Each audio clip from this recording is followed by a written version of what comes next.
আসসালামু আলাইকুম। আশা করি সবাই ভালো আছো। আজকে আমি তোমাদের শেখাবো কিভাবে একটি টেবিলে সারি থেকে কলামে প্রতিস্থাপন করা যায়। আমি এখানে একটা টেবিল নিয়ে নিয়েছি, যে টেবিলে মোট রো রয়েছে 5টা আর কলাম আছে 3টা, 1টা 2টা 3টা। সারি থেকে কলামে প্রতিস্থাপন করার জন্য এই টেবিলের মতো আমি আরও একটি টেবিল নেব, যে টেবিলে 5টি সারির পরিবর্তে 5টি কলাম থাকবে এবং 3টি কলামের পরিবর্তে 3টি সারি থাকবে। চলো শুরু করা যাক। ধরো আমি প্রথম রোকে প্রথম কলামে প্রতিস্থাপন করব। প্রথম রোতে রয়েছে প্রোডাক্ট, এখানে পাশাপাশি ঘরটা বড় হয়েছে, অর্থাৎ কল স্পান 3 আছে, আমি এখানে রো স্পান 3 করব।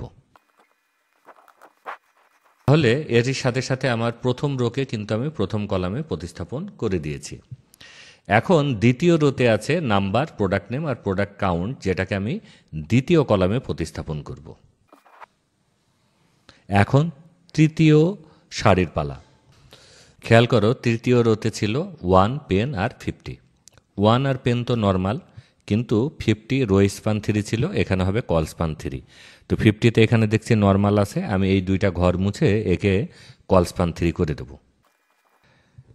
এখন দেখো, তৃতীয় রোতে ছিল 1 পেন আর 50, এখানে রো স্পান 3 ছিল, এখানে কল স্পান 3 হয়ে গেছে। এর সাথে সাথে আমার তৃতীয় রোও কিন্তু তৃতীয় কলামে প্রতিস্থাপন হয়ে গেছে। এখন চতুর্থ রোয়ের পালা। খেয়াল করো, চতুর্থ রোতে ছিল 2 আর বুক, যেটা আমি চতুর্থ কলামে প্রতিস্থাপন করে দিলাম। এখন পঞ্চম রোর পালা। খেয়াল করো, পঞ্চম রোতে ছিল 3 আর ডাস্টার, যেটা আমি পঞ্চম কলামে প্রতিস্থাপন করে দিলাম। তোমরা ঠিক এইভাবেই যে কোনো সারিকে যে কোনো কলামে প্রতিস্থাপন করতে পারবে। আশা করি সবাই অনেক সহজে বুঝতে পেরেছো। তোমাদের সঙ্গে দেখা হবে আবার নতুন কোনো ভিডিওয়। সে পর্যন্ত সবাই সুস্থ থাকো, ভালো থাকো। আসসালামু আলাইকুম।